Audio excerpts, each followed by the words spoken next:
반갑습니다. 통영시 문화관광해설사 김민자입니다. 하늘과 땅, 바다와 섬, 문화관광도시 통영에 있는 박경리 기념관입니다.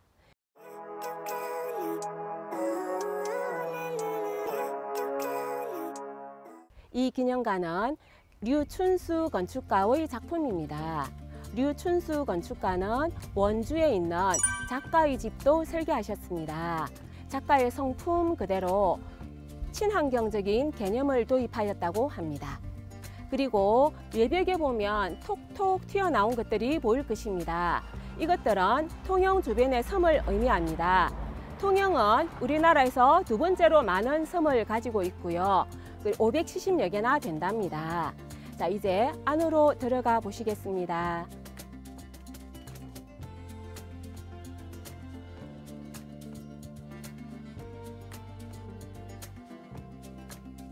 자, 박경리 선생은 1926년에 출생하셨습니다.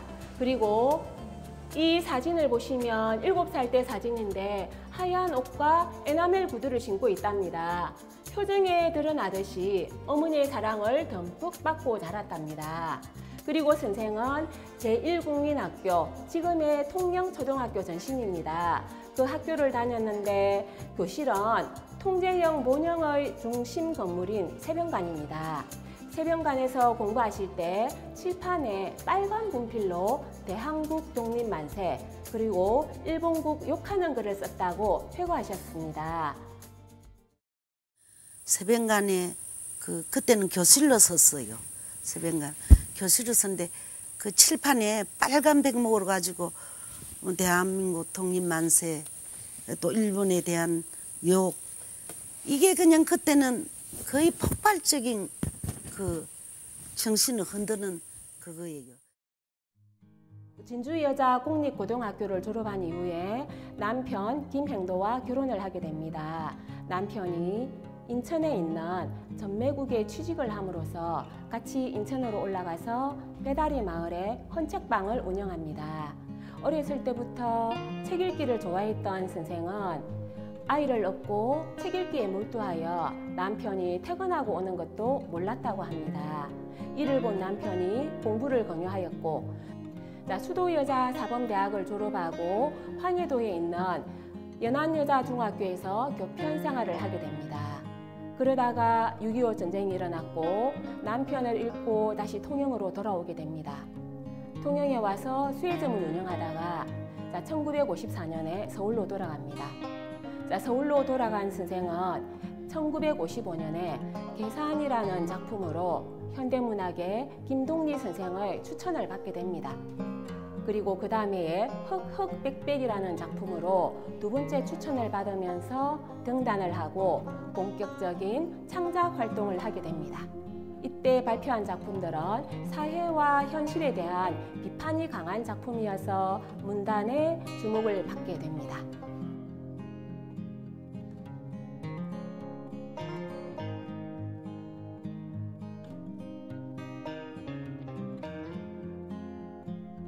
책 좀 주시겠습니까? 감사합니다.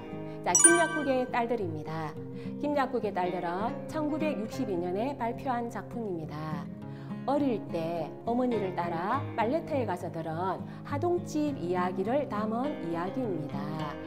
김약국의 딸들은 운명과 성격이 다른 5 딸들이 한 가정에 어떻게 몰락해 가는가를 비극적으로 다룬 작품입니다. 우리가 이 배경이 된 명정골, 강구안 등을 다니면서 소설 속의 길들을 따라다니는 것도 재미가 있겠습니다.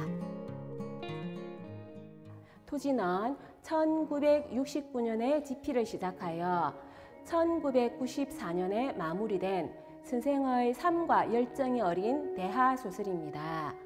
1897년 하동 평사리의 한가위에서부터 시작을 하여 1945년 해방을 맞이하면서 마무리가 되는 49년간의 근대사 격변이 어려있는 작품입니다. 모두 5부로 이루어져 있습니다. 원고지 매수만도 4만여 매에 이르고요. 등장인물은 600여 명이 됩니다. 선생은 이 600여 명 모두가 주인공이라고 말씀하셨죠. 자, 생전 인터뷰에서 토지를 한마디로 표현한다면 어떻게 하겠느냐는 질문에 연민이라고 말씀하셨습니다. 인간을 어떻게 보는가를 잘 드러낸 말이라고 보겠습니다.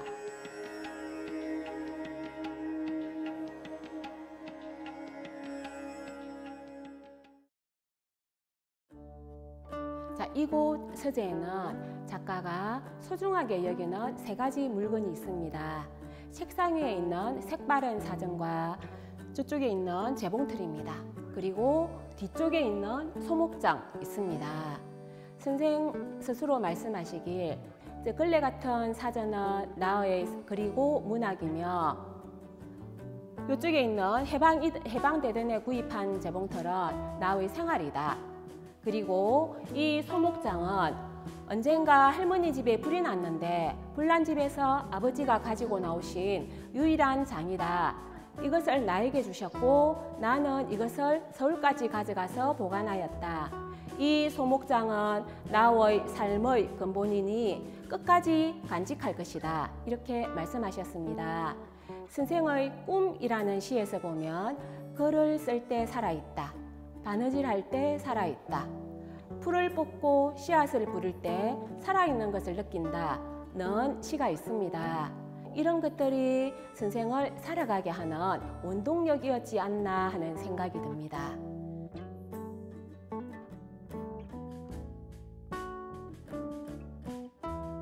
자, 이곳 전시실에는 김약국의 딸들을 일본어로 직접 번역하신 유필 원고가 있고요. 자, 생명을 존중하는 문화 등 여러 가지 원고들이 있습니다.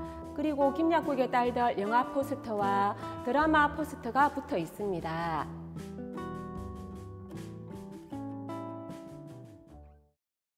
난 특별히 문학을 내 인생과 갈라놓지는 않습니다. 내 인생이 즉 문학이고 문학이 즉 내 인생이고 그때 벗어놓은 마저 옷 같고 내 허울 같고 그런 느낌이에요.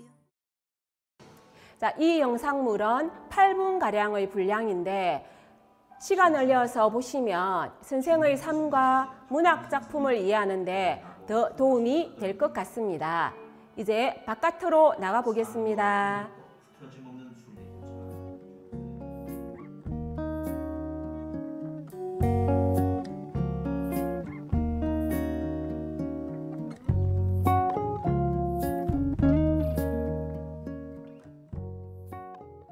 자, 이 동상은 박경리 선생의 동상입니다. 서울대 미대 권대훈 교수의 작품이고요. 전신 높이는 135cm입니다. 땅을 의미하는 자대의 높이는 50cm랍니다. 우리의 눈높이지요. 평소 나를 크게 만들지 마라, 나를 화려하게 치장하지 마라는 선생의 말씀대로 작고 아담하게 만들었답니다. 자, 이 동상은 4군데에 있습니다. 선생의 고향인 통영 이곳, 그리고 토지의 배경이 되는 하동, 자, 선생의 삶터인 원주에 있습니다. 나머지 한 곳은 러시아의 상트페테르부르크 대학에 있습니다. 러시아에 있게 된 연유가 궁금하시죠? 한러 대하 사업의 일환으로 우리나라 서울에 러시아의 대문호 푸시킨의 동상을 건립하였습니다. 그 답례로 우리나라 작가 최초로 박경리 선생의 동상을 건립하게 된 것입니다. 러시아의 주요 대학에서 선생의 작품을 강의하고 있고 모스크바 등 주요 연구기관에서는 선생의 작품을 연구하고 있답니다.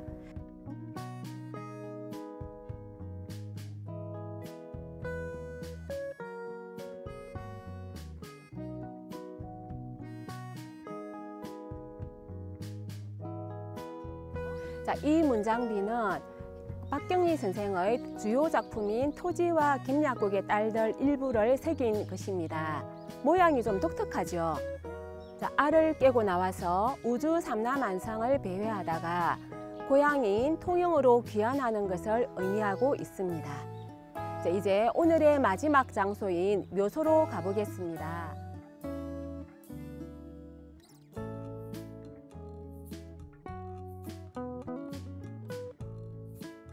묘소로 가는 길가에 보면 작은 들꽃이 있습니다. 선생의 성품을 꼭 닮았지요. 보면서 가도록 하겠습니다.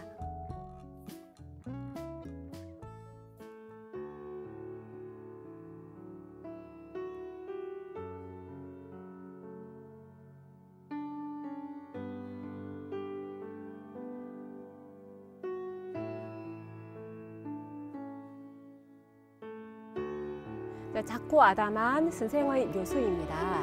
잠깐 참배하고 시작하겠습니다.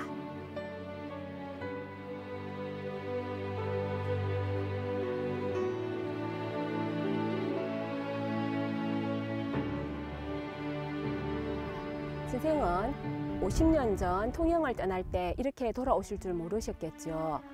50년 후인 2004년에 통영을 방문하셨고 2007년에도 이곳을 방문하셨습니다. 그때 요 옆에 있는 농원에 주무시면서 아침 산책길에 볕 바르고 아름다운 이곳에 장작실 하나 마련하고 싶다고 하셨습니다. 그랬는데 2008년 5월 5일에 비천하시면서 이곳이 유택이 되었습니다. 왼쪽으로는 미륵산의 줄기가 내려오고 오른쪽으로는 당포해전의 격전지를 내려다보는 장군봉이 우뚝 서 있습니다. 앞으로는 선생이 그림으로라도 갖고 싶어 했던 통영바다가 펼쳐져 있습니다.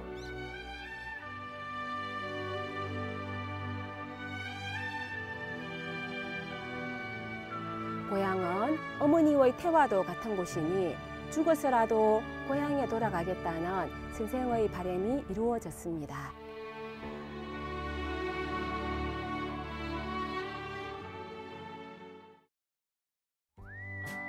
5월 5일은 어린이날이기도 하지만 선생의 추모일이기도 하답니다. 아이들과 함께 손을 잡고 이 발자취를 따라서 다녀보는 것도 어떠실까요?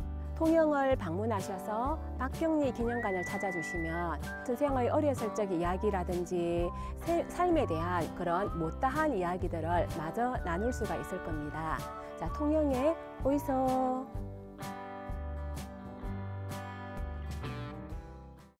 제가 토영에서 탄생했다는 게 매우 중요한 겁니다. 저희들이 어릴 때의 민족주의라든지 자주적이라든지 이런 데 대해서 굉장히 민감하게 어린 영혼에게 심겨준 게 바로 토영이라는 지역이거든요.